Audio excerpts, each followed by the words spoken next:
Welcome to the Fundamentals of Plan Design at the NCEO's Virtual Employee Ownership Conference 2020. My name is Andy Daly, and I am an ESOP attorney with the firm Saul Ewing, Arnstein & Lear in our Minneapolis office. And I will now let each of my co-presenters introduce themselves so that you can hear each of our voices before we get started. Hi, this is Brian Hector. I'm a partner at Morgan Lewis in the Chicago office, and I head up our ESOP practice nationally and have been practicing ESOP and qualified plan space for about 30 years. Brian?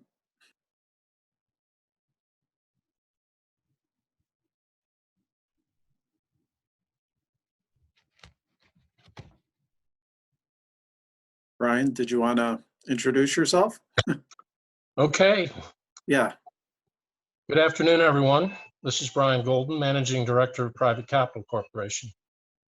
We are one of the oldest ESOP consulting firms in America, established in 1976, just 2 years after the passage of ERISA. We provide investment banking services to small and medium-sized privately held firms across the country. Our core competency is our proprietary comprehensive perpetuation planning process, which is designed to assist our clients in determining the best course of action for ownership and management succession of their companies. We've handled well over 1,000 cases in our history involving the design and implementation of ESOPs and/or the design and implementation of equity-based executive incentive compensation plans, or both.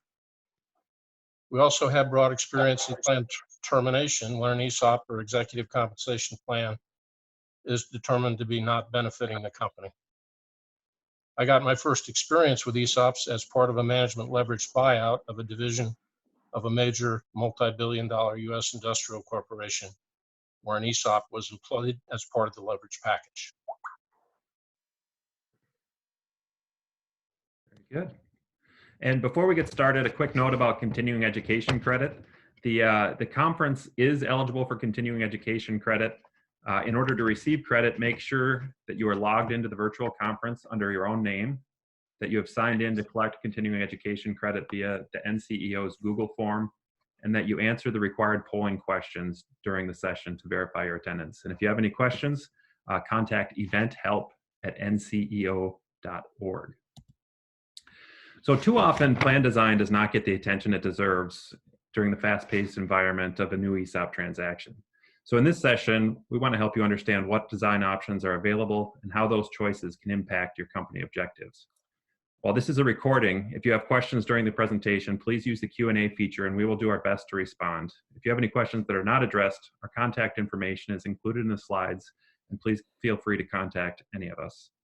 I will now turn it over to Brian Hector to get started on the wonderful world of ESOP plan design. Brian? Okay, thank you, Andy.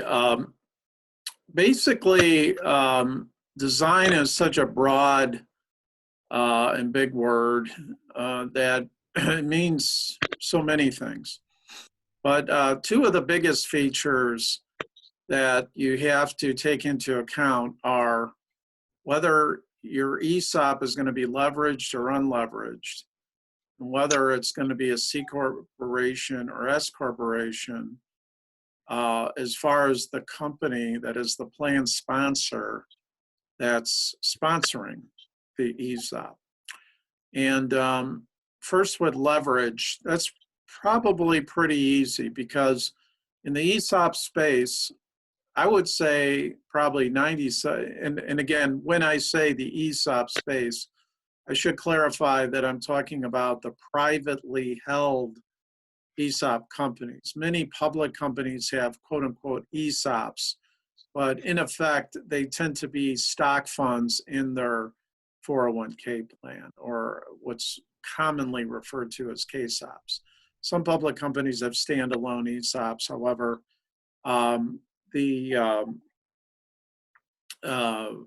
it's very rare, and in those cases, they're much different than privately held ESOPs. But when I say leveraged, it's just what it sounds like. It means that either the company or a bank, usually the company, makes a loan to the ESOP for purposes of buying the stock when the ESOP is set up. And so it's important to determine, you know, if that is how you are going to implement your ESOP. And generally that is going to be the case, because the way the ESOP and why companies use ESOPs a lot of times have to do with the shareholders being in a position, whether it's exit planning or sort of estate planning or what have you, are creating the ESOP for that purpose, not just to create an employee benefit plan, which is more common when someone sets up, say, a 401k plan. But there are unleveraged ESOPs. What that would be is that essentially the company would just contribute stock to the plan, and the stock would get allocated. Leveraged would mean that, just as I said a minute ago, that you would have a loan that could be for several years. Some loans are 10 years, some can go as far as 50 years.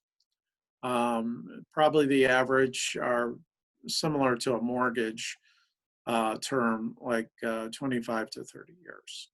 And the stock would get released as that loan gets paid proportionally. So it's important to determine what that is when you design the plan. And then, of course, the C Corp versus S Corp is an important factor to determine what tax status the plan sponsor will be, because that takes into account some of the unique rules and requirements that ESOPs have, two of which come to mind right offhand, is the deductibility or limits for purposes of contribution. With a C corporation, if you're using a contribution to pay off the ESOP loan, then the limitation is 25% of payroll for covered payroll, that is for the employees that are in the ESOP essentially. 25% of payroll would be the limit on principal, but the interest would be unlimited. Whereas with S corporations, it's principal and interest taken together for that limitation.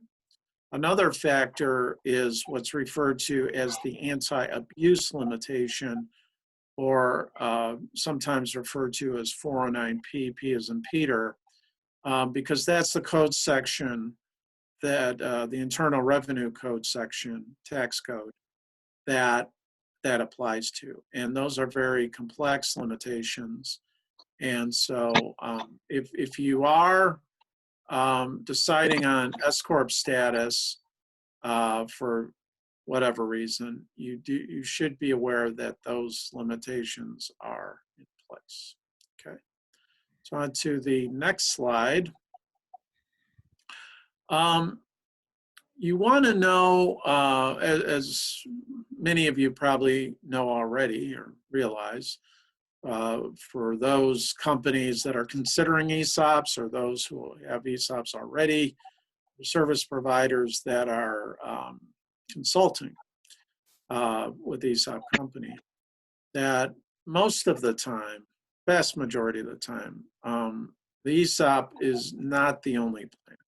Usually there's at least a 401k plan. Sometimes there's just a vanilla flavored profit sharing plan and those type of things. You want to understand that the limitations in testing go together with ESOPs and, let's just say, 401k plans, because that's generally what most companies will have in addition to an ESOP. And you want to be consistent and understand what the definition is for compensation, for disability. Disability has an impact as far as vesting a lot of times and distributions being paid out. So you want to have a consistent vocabulary that you're using, because it's going to get very confusing if you, even though it is possible that you can use different definitions, it is not recommended unless there is a real important purpose for that. Highly compensated employees, that's a term of art, which the code defines. However, there are several exceptions and modifications that you can use with that term. Normal retirement age, most people will pick 65, but not necessarily. And then when you're determining years of service, you want to be sure exactly how you define that, because that can be defined in several different ways. And years of service have an important factor on 3 of the very important aspects of the ESOP: eligibility, benefits, and vesting. So the moral of the story on this slide is really, don't just go straight ahead, full steam ahead, and do drafting the ESOP with terms because you've discussed them and you like them in a sort of secluded and isolated way. You can't really isolate yourself from your other qualified plan, typically the 401k. So, and there's other aspects too, such as the annual addition testing, sometimes called 415 test. And that also is something that you should take into account. So basically, consistency is the rule of thumb, and you should apply that. Okay. On the next slide, we first look at, picking the age and service requirement. Now, age, you don't have to choose 21. You don't have to choose an age requirement for that matter. If you do, you want to be sure that you do not exceed age 21. That is by law. You cannot make a rule that someone has to be 25, for example. So age 21 is the limit. Service requirements, again, you don't have to have those. An employee can be a member, a participant in the ESOP, right, when he or she starts. As a matter of fact, that is very common for when you set up your ESOP initially, to allow those individuals that are employed as of the start date or effective date to participate right off the bat, but you don't have to. And then, of course, if you do have a service requirement, you can make that apply to all the employees that start after the implementation of the ESOP. If you do have a service requirement, the maximum is 1 year if you're using a vesting schedule. We'll get to what that's all about in a little bit. And then you're able to use 2 years, but you have to have full and immediate vesting if you're going to do that. I would say most people choose the first because they do want to have a vesting schedule. They don't want to allow people right when they enter the plan after meeting the age and service requirements to vest at 100%. And as I said, age and service is not a requirement. I mean, all you really need is that the individual is employed with the company, and they could be in. But I would say probably 90% of the time, my clients will pick age 21 as the age and 1 year of service for the service requirement. Okay. When you do determine the eligibility, you can exclude certain classes of employees, and there's the list that you're probably going to see. There's a few others, but this is really the ones that you're allowed to exclude. Pretty much most of the time, these are chosen. The employer You know, let's take, for example, the top one. Union employees typically have a benefit plan as part of their union agreement. It's called a multi-employer plan, which the company will contribute to. So generally, union employees will be excluded, and you can exclude them.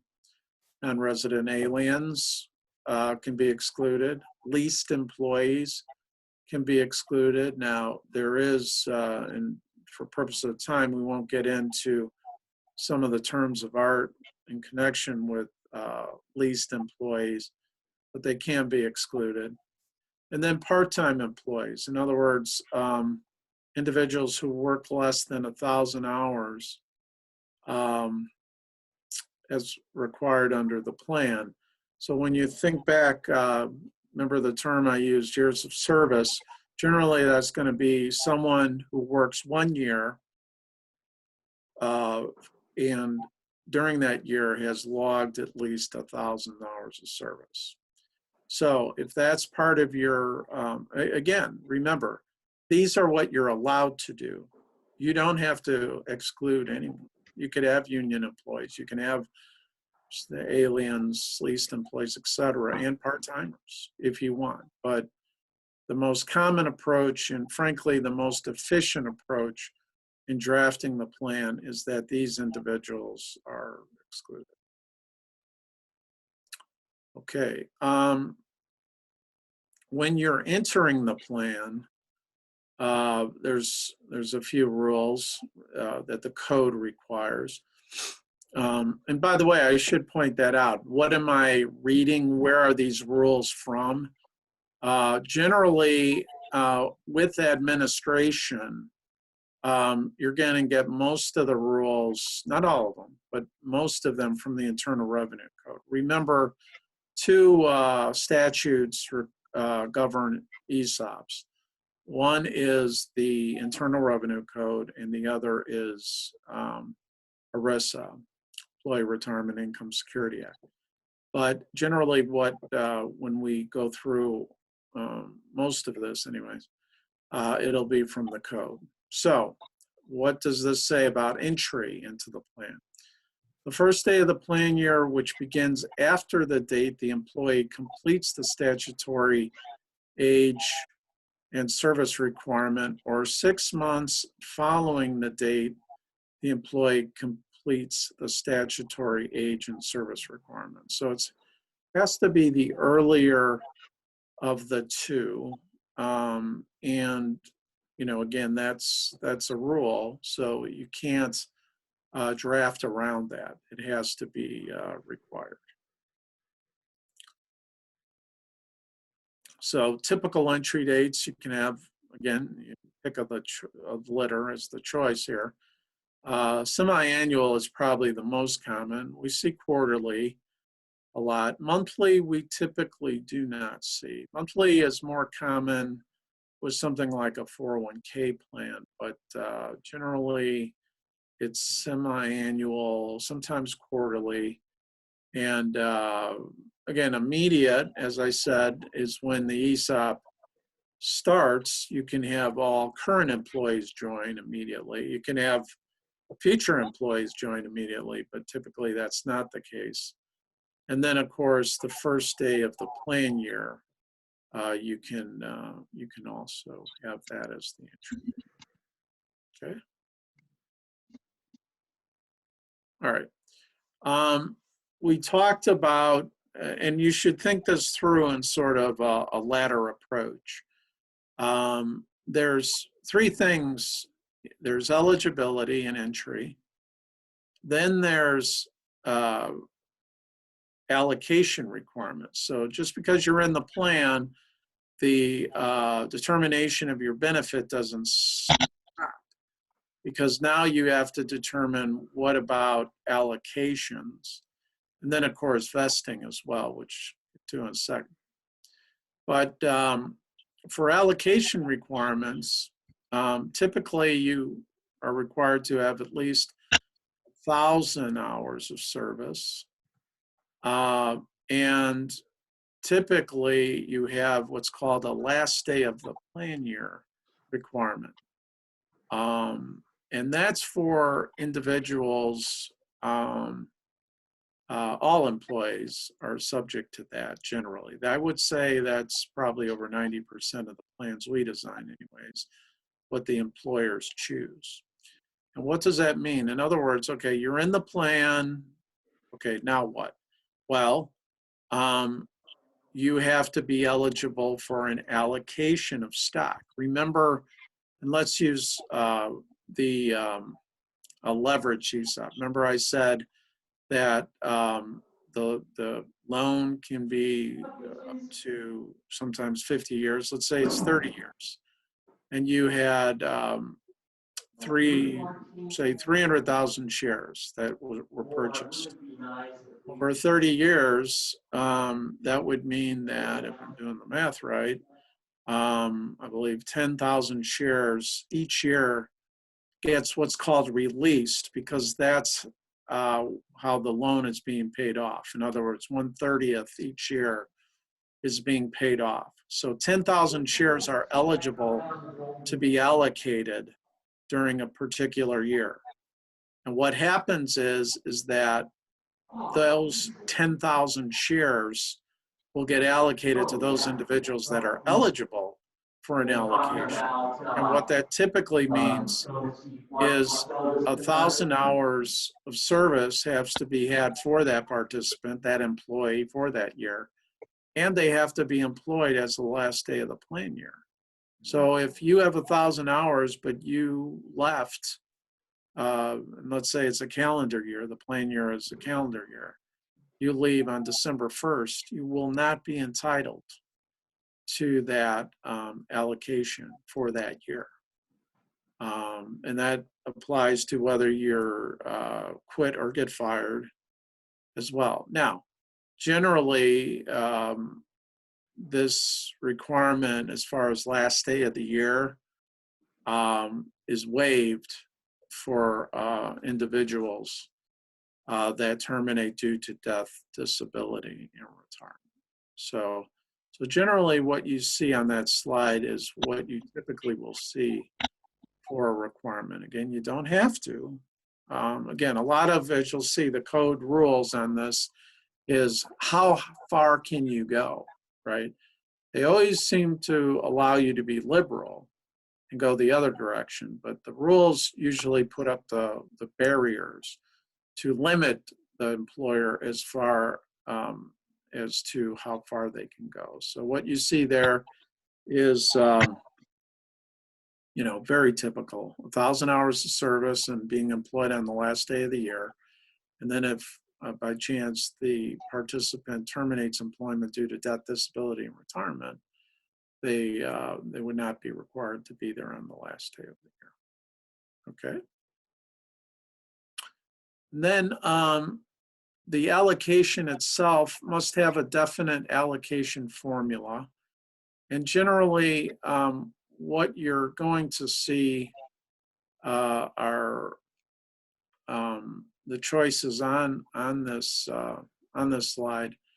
I would say the most popular one is what's referred to as proportionate to each participant compensation.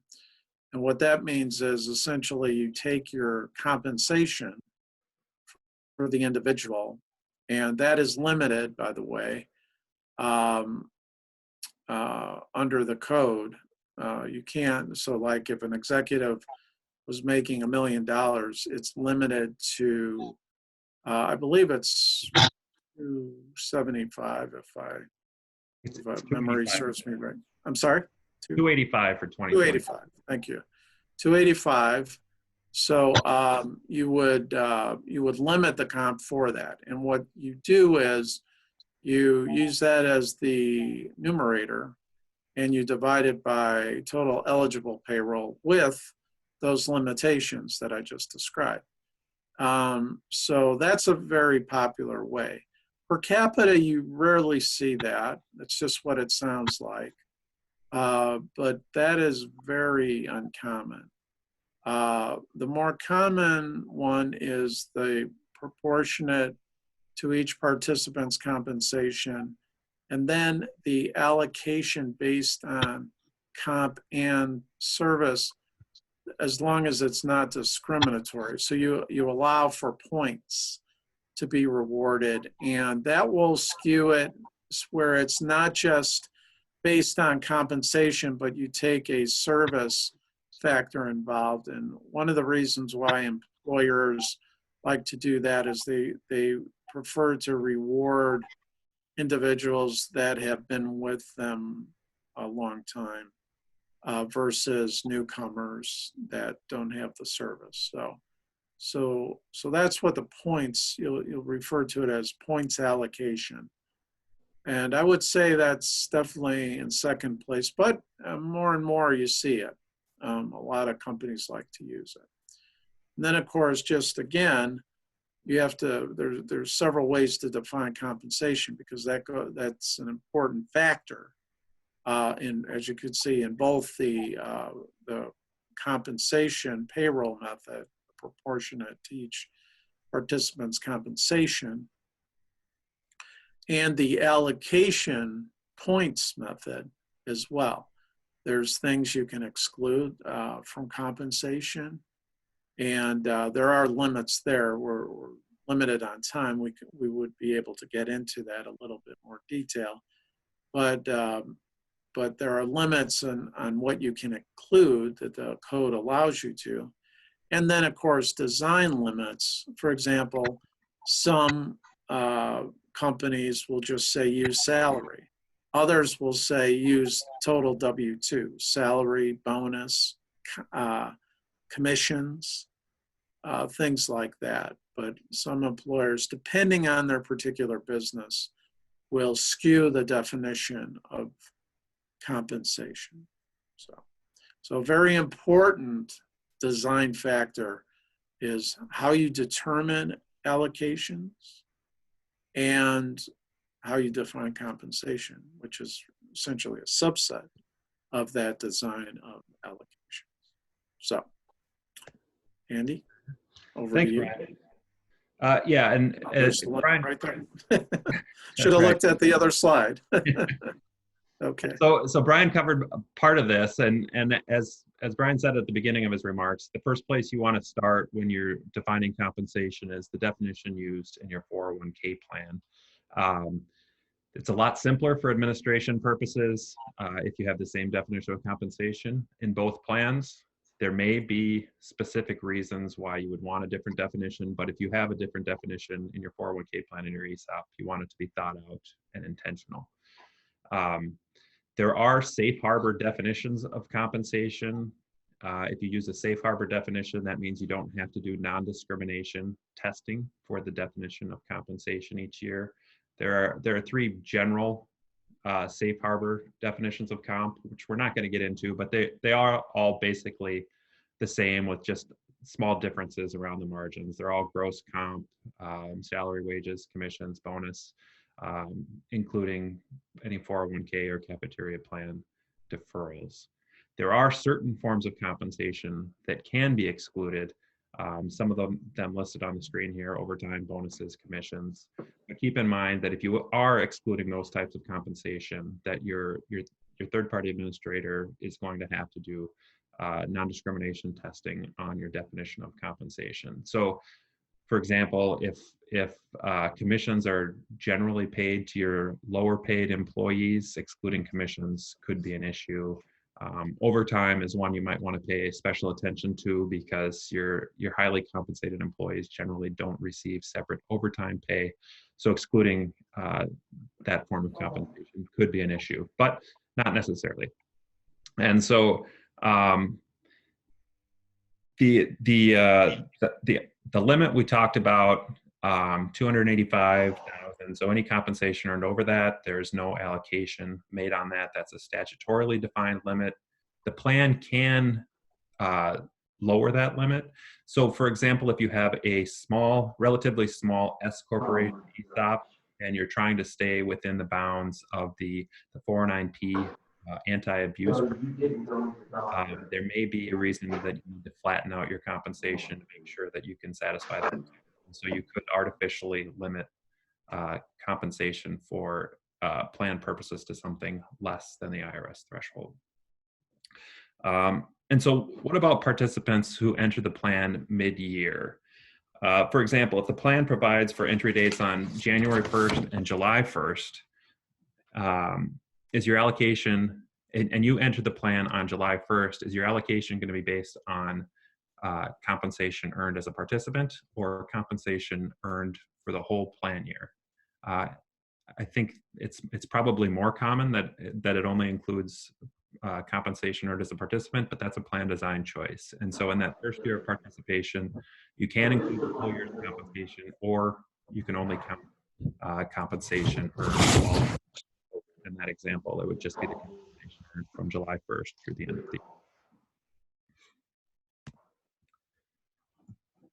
So ESOP cash is generally held in a pooled account, meaning that it's not each participant doesn't have a separate account as is common in 401k plans. And so cash earnings are typically just allocated once per plan year as of the last day of the plan year. And so the plan has to have a provision included that shows you how to allocate those cash earnings. And they're generally just going to be allocated simply on cash balances. So if you've got 10% of the cash in the plan, you'll get 10% of the earnings, as simple as that. So cash earnings on stock accounts are a little bit more complicated. So that would be dividends or S distributions if you're an S corporation. So those relate to outstanding shares of stock rather than cash account balances. And so dividends and S distributions paid on ESOP shares that have been allocated to accounts are fairly straightforward. Those cash dividends are allocated to the accounts that are holding those shares. But what if you have a leveraged ESOP and some of those shares are held in suspense? The dividends paid on those shares don't just sit in suspense until those shares are allocated. So the plan has to provide for the manner in which those cash dividends are allocated to participant accounts. And so the two major ways that that's done are they can either be allocated based on compensation, and so they're just allocated in the same manner that an ESOP contribution would be allocated. A lot of employers like that because it rewards those who are currently providing value to the company. The other method would be to allocate based on account balances. And so that would be if you wanted to generally reward people who have been around the longest. So in general, people who have been around longer are going to have larger account balances. Of course, current compensation plays into that as well. But if you wanted those dividends to go more to those people, you could allocate them based on account balance.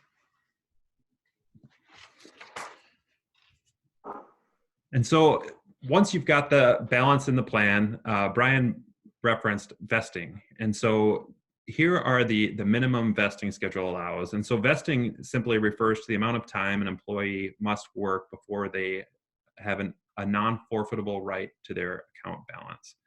In other words, they have a right to receive the entire account balance.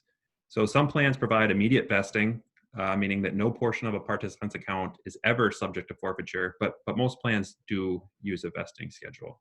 And there are two types of vesting schedules, commonly referred to as graded or cliff. A cliff vesting schedule is simply a schedule that provides that the participant is 0% vested until they satisfy the plan's vesting requirements, and then they go from 0% to 100% all at once. The longest time period you can have for a cliff vesting schedule is 3 years. And so a graded schedule is one that you step up over a period of years. And the 6-year graded schedule on the screen is the longest graded vesting schedule that you can currently put into a plan. You can use more generous vesting schedules. So for a cliff, you can have the cliff vesting at less than 3 years. For a graded vesting schedule, you can use less than 6 years, but you can't get too creative in that. So each year of the graded vesting schedule has to be at least as beneficial as is in the schedule on the screen. And so while you could have a 5-year graded vesting schedule, that schedule would have to provide at least 20% vesting after 2 years, 40 after 3, and 60 after 4. So you couldn't go 0, 0, 10, 50, 100 or something like that. You'd have to have at least those minimums in each year. These periods have gotten a little bit shorter over time, and some plans that had a stock acquisition loan in place, at least going back as far as 2005, may still have a grandfathered vesting schedule that might go up to 7 years graded or 5-year cliff, but most of those are working their way out of existence and are not available for new plans. So we've talked about how many years are necessary to become vested, but what is a year of service for purposes of vesting? And Brian touched on this, that the typical rule is that a vesting year of service is any plan year in which the participant works 1,000 hours. You can use a smaller number, but you can't use you can't require more hours. For this purpose, the individual would not need to be employed on the first day of the year or the last day of the year. The only question would be whether they worked 1,000 hours in that plan year. And so what if your company doesn't track actual hours? The Department of Labor offers several equivalencies that can be used in place of actual hours.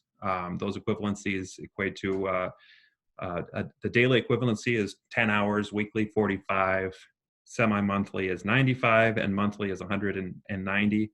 And when using these equivalencies, a participant is credited with the applicable number of hours as long as they are credited with, would otherwise be credited with at least 1 hour of service during that time period. So they typically do result in a greater number of hours credited to participants. So for example, if you use the monthly hours equivalency and somebody works for you just 2 or 3 hours in that month, they would be credited with 190 hours in that month. Now, if you only have full-time employees, that's not going to have any practical impact, but that's something to keep in mind. So generally, all service counts toward vesting, even if you're not yet a participant in the plan. However, there are a couple of exceptions where a plan is not required to grant vesting credit. A plan does not have to credit vesting service prior to age 18. You may recall that for participation, the maximum age requirement is 21. So if both of those age limitations are used, you could have a person who has 3 years of vesting service credit before they ever become eligible to participate in the plan. The other potential exception is years of service prior to the adoption of the plan. When a plan is adopted, you can start everyone at 0. You can count all prior service credit with the company, such that people who have been with the company for 6 years or more, or whatever your vesting schedule has the end date, are already immediately fully vested, or you can credit partial service. And so there's a couple of different ways that partial service crediting can work. You can cap the service credit allowed. So if you capped it at 2 years, you could say anybody who has at least 2 years of service prior to the adoption of the plan has 2 years, or you can give partial credit.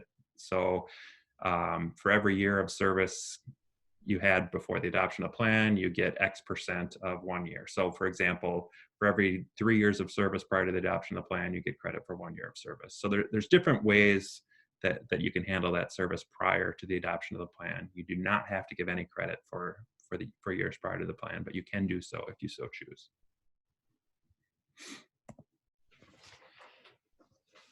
So other than satisfying the requirements of the vesting schedule, how can a participant become fully vested? Any participant who attains the plan's normal retirement age, commonly 65, as Brian mentioned, while still employed, must be fully vested. That's a statutory requirement. Death and disability, you do not have to grant full vesting for death and disability, but most plans do. And that would be death or disability while an employee. It wouldn't kick in if somebody has a death or disability after they've terminated employment. If the plan is terminated or there's a complete discontinuance of contributions, that's a fairly technical occurrence, and there's some more details about it on the slide, but I don't think we're going to get too far into what a complete discontinuance of contributions means. Suffice it to say that if you have a plan termination or complete discontinuance of contributions, all accounts become fully vested. What is more relevant is a partial plan termination. And so upon a partial plan termination, the accounts of all affected participants become fully vested.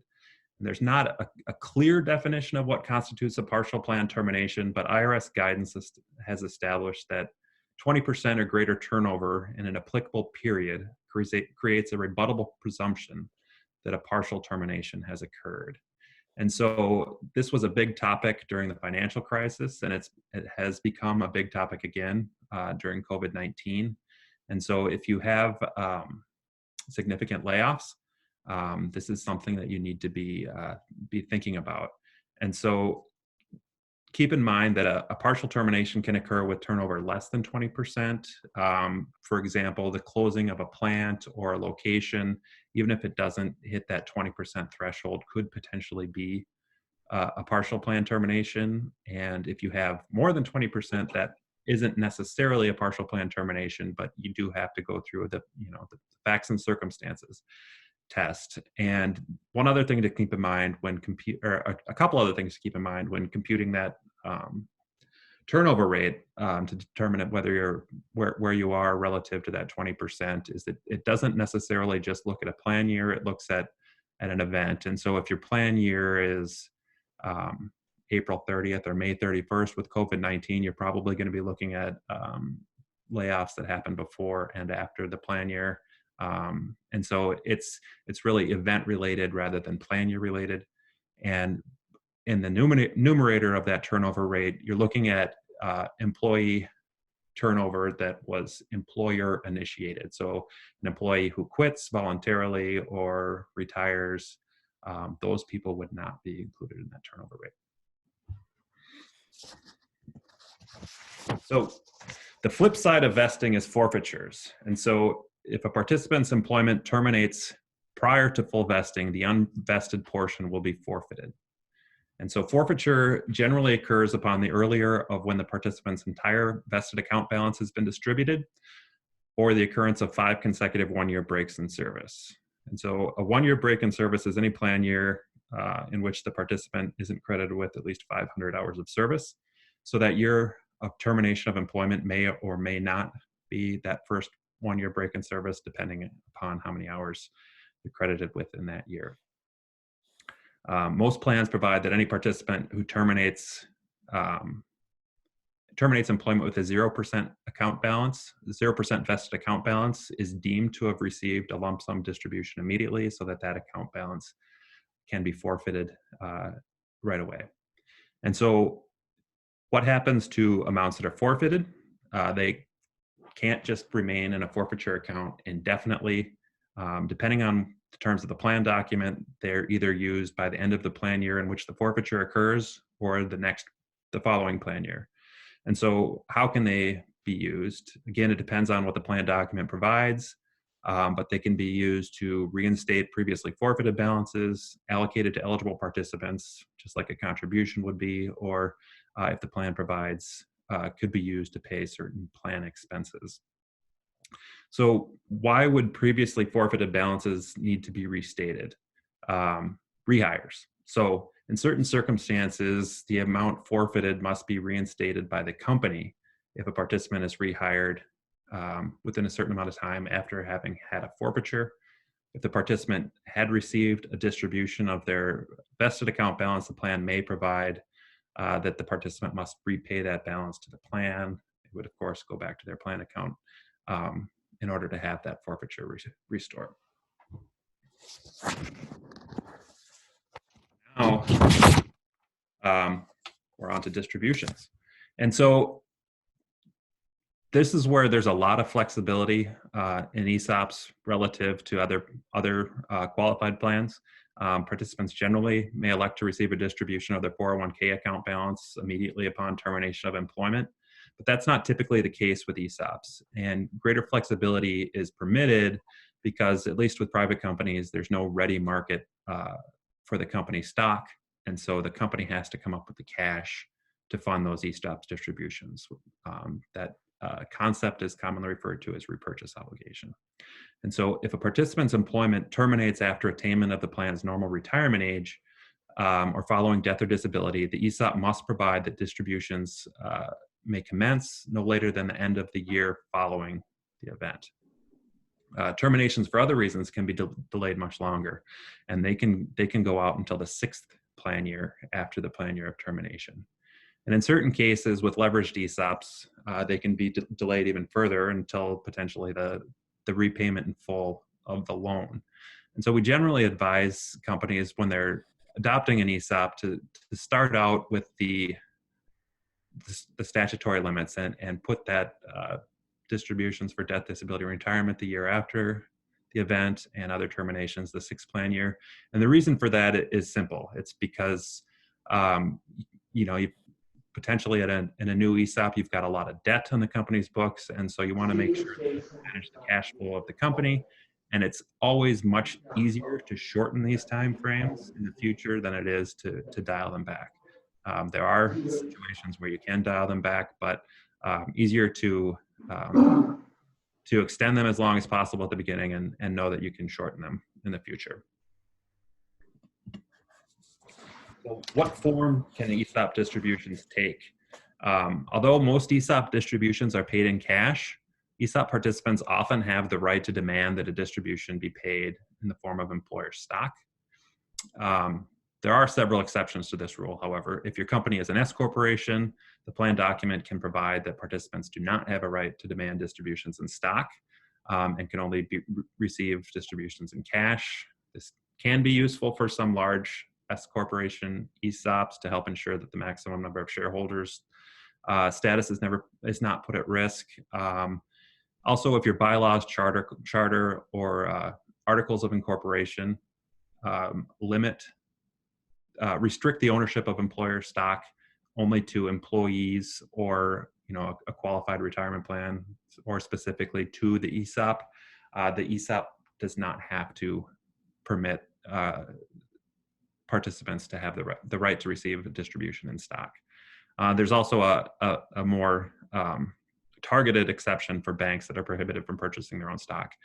And so stock that is distributed from an ESOP is subject to a put right. And so if your plan document recognizes one of these exceptions that are on the screen here, it can pay distributions in stock and have those distributions be subject to an automatic and immediate put, meaning that those shares are immediately repurchased by either the company or the ESOP, and that the participant never actually holds those shares other than for a moment in time. And if they're bought back by the company, the only difference that the participant sees perhaps is that there's not withholding on their distribution if they receive a cash distribution and their check comes from the company checking account rather than the ESOP checking account. And so absent the automatic put, the participant will still have the option to sell the shares back to the company or the ESOP. And the participant will have 2 chances to exercise that put option. One will be shortly after receipt of the shares, and the second one will be around the same time in the next plan year. And so method of distributions, lump sum or installments. Again, this is another significant difference from most 401k plans. And like in the previous slides, the general advice is to delay distributions as long as possible, at least when the plan is first adopted, knowing that if cash flow is strong in the future, you can always accelerate when you're paying distributions. And so if distributions are not paid in a lump sum, they have to be paid in installments over a period not exceeding 5 years. And that generally means 1/5 in year 1, 1/4 the remainder in year 2, and so on. For certain very large account balances, as you see on the slide, they've got to be over $1,150,000 to get more than 5 years. But if you get up into the $2 million range, that distributions can potentially be stretched out over 10 years. And so these installment payments are generally substantially equivalent each year, meaning the 1/5 and the 1/4, et cetera, but they can be customized to some extent. And so, for example, if you put a lump sum threshold in your plan, meaning that if account balances are less than or equal to a certain amount, they're paid in a lump sum. And then if they're higher than that, they're paid in installments. You can build that lump sum threshold into the installments. And so a lot of ESOP companies like that. So for example, if If you pay everybody that has a balance of $10,000 or less in a lump sum, you could put a $10,000 minimum installment, meaning so that, for example, if you have a participant with a $15,000 balance and you put that $10,000 minimum in there, that first installment would be the $10,000 rather than $3,000, the 15,000 divided by 3, so that a participant with a $10,000 balance would get the same amount as the participant with a $15,000 balance in that first year. And now I am going to turn it over to Brian. Thanks, Andy. So let's talk a little bit about a diversification that occurs in service as opposed to most other distributions. Recognizing that it's never a good idea to have all of your retirement eggs in one basket, Congress passed the Tax Reform Act of 1986, which, among other things, instituted the requirement for diversification in ESOPs. And what that means is that qualified participants are permitted to diversify a portion of the stock held in their accounts. But in order to do so, they must be qualified participants. And that means they have to have 10 years of participation in the ESOP, as well as having reached the age of 55. The plan sponsor can choose to have more liberal provisions within the plan if they wish to do so with respect to qualification. And years of participation necessarily should be defined in the plan, and it can be years with an account balance, years eligible for a contribution, years of vesting service. So once a participant is qualified, during the following 5 years, they may diversify up to a total of 25% of the stock in their account that was acquired by the ESOP after December 31st of 1986 and has been allocated to their account. During the 6th year, they can diversify up to a total of 50%, minus any previously diversified shares. The calculations are done on a cumulative basis, so that the actual calculation has to be done each year if a diversification is elected in that year. It's also important to note that once you are qualified, you need not be an employee in order to actually do diversification. Next slide. So the way that you can diversify is to move the value of the stock into another qualified plan. And that qualified plan must offer at least 3 investment options.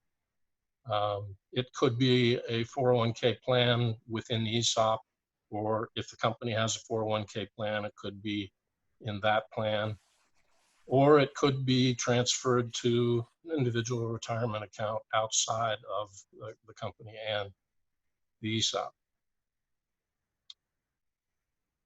If a distribution of cash is elected and it's not invested in another qualified plan, the participant will incur a federal tax liability at the ordinary income tax rate in the year in which the distribution is made. There's a 90-day revocable election period provided to each eligible participant prior to the beginning of each year of eligibility, and that may be extended to allow for the valuation of the shares, which happens after the end of each plan year. Next slide. Okay, let's talk a little bit about compliance testing. There are a number of different things that are covered in the code, but 3 of the most important ones are here. And Brian Hector mentioned 415 testing, which is also known as maximum annual additions. And in that particular test, the combination of employer contributions and employee deferrals into defined contribution plans, which also covers ESOPs, cannot exceed 100% of a plan participant's eligible pay in any plan year, or $57,000 this year. whichever is less. The $57,000 is indexed for inflation, so it normally changes every year.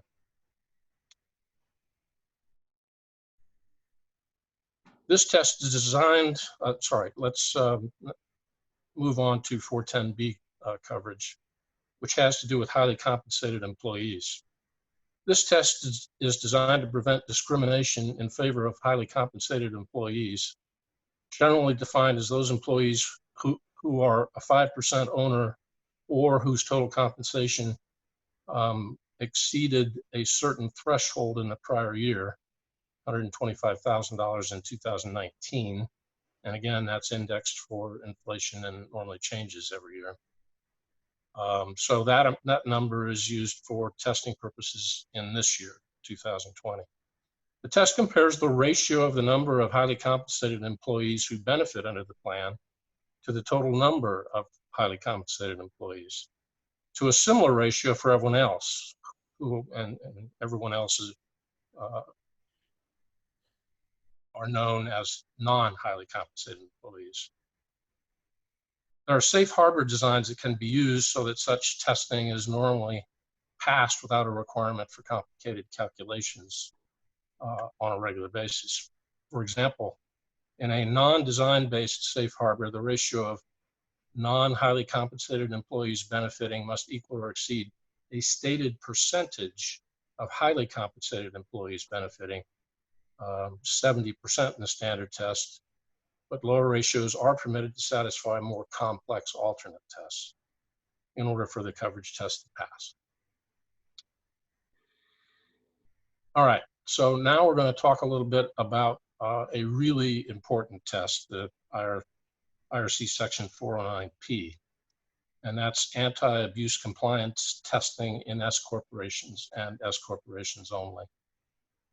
Again, Brian Hector mentioned this. I'm going to spend a little bit of time talking about this one because it is so important. It starts with a determination of who a disqualified person is. And at the end of the day, the most important thing is not who is disqualified, but if all of the disqualified persons own 50% or more of the S corporation's stock.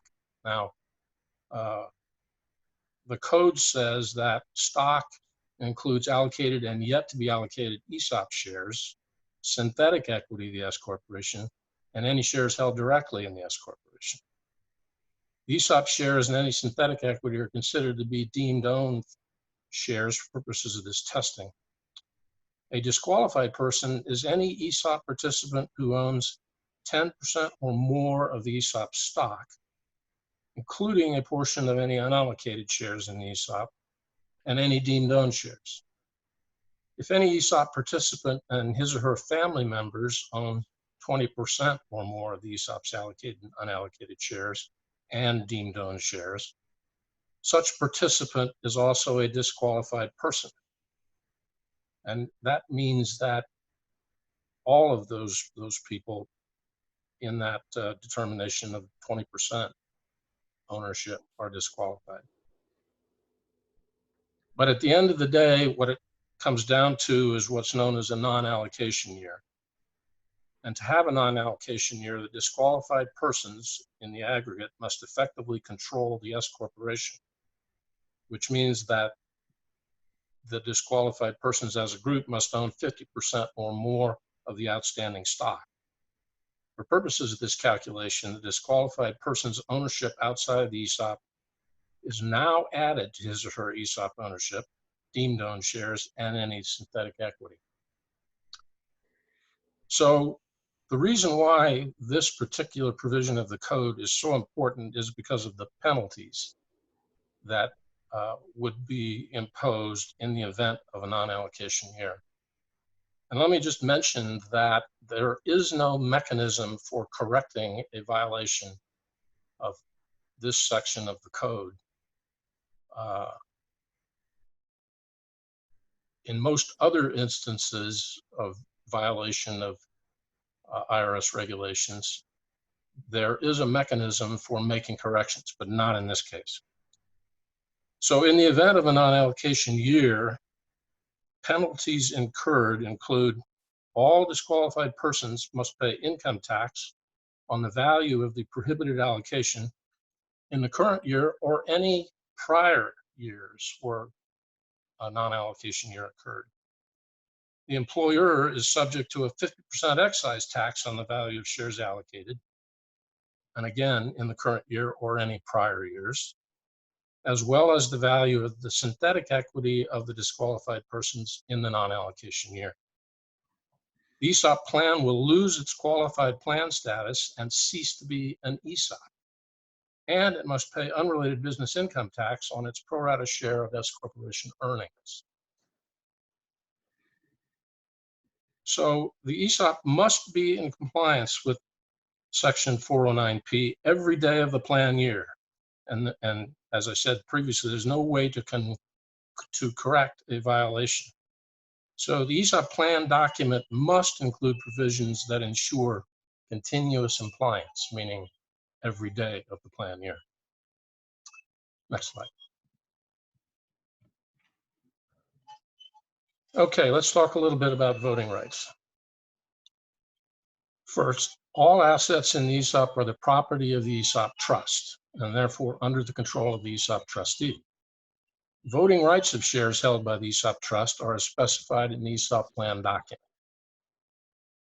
A number of studies have indicated that employees are not particularly concerned about their voting rights, and there is no requirement to pass voting rights through to employees of closely held companies normally. Exceptions to this would be a merger or consolidation, a recapitalization, liquidation of the company, dissolution, or sale of substantially all of the assets of the corporation. The trustee normally votes the shares in the ESOP on all corporate matters, including electing the board of directors of the company each year. When voting is passed through, participants vote the shares allocated to their accounts. The trustee will normally vote unallocated shares, but there can be different provisions in the plan. Next slide.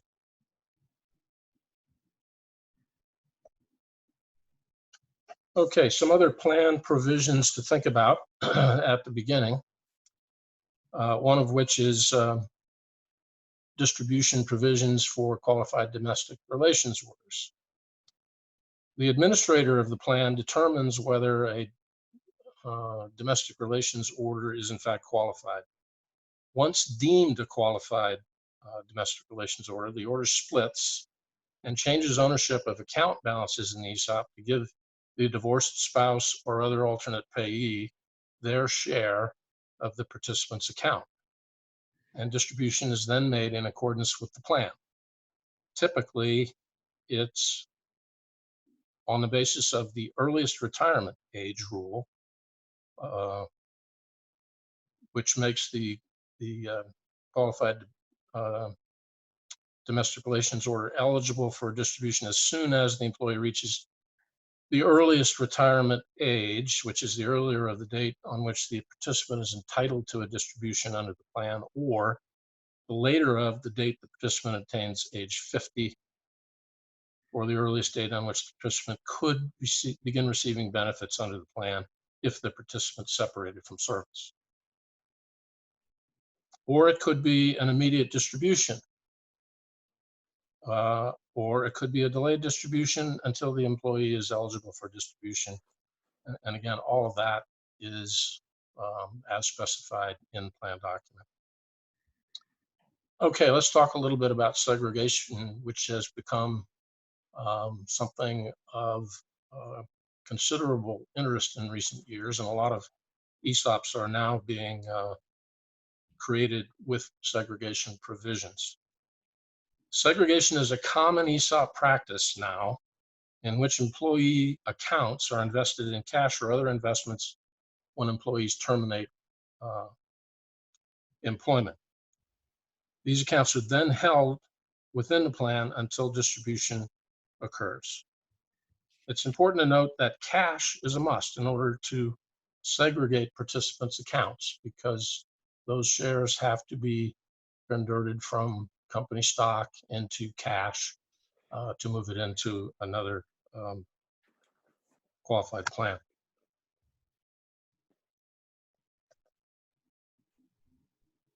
Next slide. So another thing that is being done frequently these days is rebalancing, which is the mandatory transfer of employer securities into and out of participant ESOP accounts, usually on an annual basis, designed to result in all participant stock accounts having the same proportion of employer securities.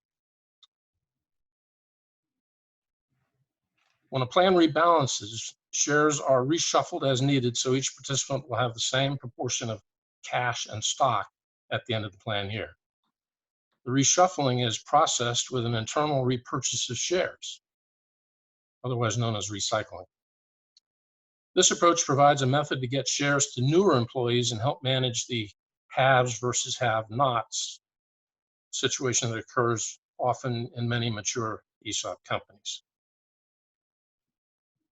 Rebalancing provisions should be implemented when the ESOP plan is first produced to avoid antagonizing participants who either have large stock accounts and they like the company stock and don't want to lose any, or participants who have small stock accounts but large other assets account and prefer to have that cash in the other assets accounts. And if this is done after the ESOP has been around for a while, you will inevitably have a great deal of unhappiness among many employees. So it's always good to do this right at the beginning.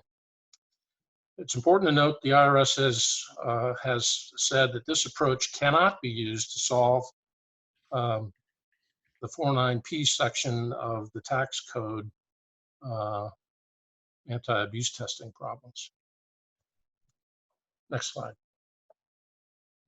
So a quick example of how rebalancing can be carried out. This particular case, the allocated share value is $4 million, and it constitutes 80% of the total of both accounts, and $1 million in the other assets account as cash. That's the 20%. And the total amount then is $5,000. So the account value, each participant in this instance would be made up of 80% stock and 20% cash in the other assets account. Next slide.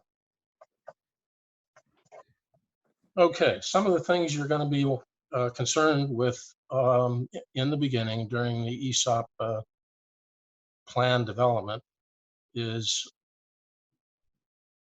the things on this slide. First, an ESOP committee, and virtually every plan has a provision that says something about ESOP committees. So an ESOP committee can include a range of different types of committees. Some ESOP committees are in fact the trustee for the ESOP. Doesn't happen very much in my experience, but it can be this way. This means they hold a fiduciary legal responsibility to run the ESOP in a fair and consistent manner according to the law. Other ESOP committees are expected to lead culture change within the organization.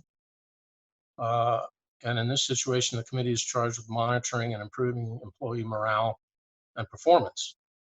Still, other ESOP committees are responsible only for planning activities, events, and employee communications that with regard to employee ownership. So the plan administrator is a legal position occupied by the person or entity designated by the board of directors, usually again as defined in the ESOP plan document. And that's the primary party responsible for the reporting of benefits to the IRS and to participants. Where the plan administrator is the company itself, which is actually typical, It is usually also the primary named fiduciary. In other words, the party primarily responsible for the plan. A third-party administrator is virtually always appointed to carry out the administrative tasks, including record keeping for the ESOP. So every plan must have a trustee. An internal or external trustee is allowed. Before deciding which type of trustee to have, it's important to understand the duties of the trustee. ESOP trustees have fiduciary obligations and are personally liable for penalties for entering into a prohibited transaction or plan losses which occur as a result of the fiduciary's breach of duty. Common examples of fiduciary's breach of duty claims involve breaches of the duty of loyalty, prudence, and failure to follow plan and or trust document terms. External trustees have the professional experience and qualifications and will normally easily meet the prudent expert standard. In addition, this is their profession, and they stay current on the ever-changing rules of ESOPs. External trustees are typical with larger organizations, so more resources are available to them. There is a not insignificant cost to having an external trustee. The size and complexity of the company and its expected transactions involving the ESOP should be carefully considered when deciding on an internal or external trustee. There are two types of fiduciaries. Trustees, sorry. The independent trustee and the directed trustee. ESOPs often have independent persons or institutions as discretionary trustees when company officers have conflicting interests. More commonly, ESOP named trustees are not independent. Rather, they are subject to the direction of the company officers, normally the board of directors. Each trustee, such trustees are known as directed trustees, and opinions may vary as to their fiduciary responsibilities.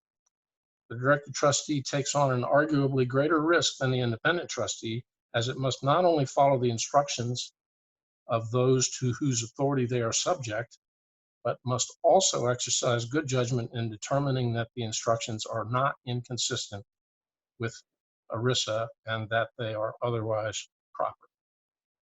So great care should be given to consider the size of the company and the complexity of the business, and what types of transactions are contemplated in the future before making a decision about whether to have an internal or external trustee, and similarly before deciding whether that trustee will be directed or discretionary. Next slide. That's it. Thank you very much. And thank you for attending the session. Complete the evaluation via the button on your screen. Your feedback is greatly appreciated. And as mentioned earlier, if you have any questions, please feel free to reach out to any of us. Thank you.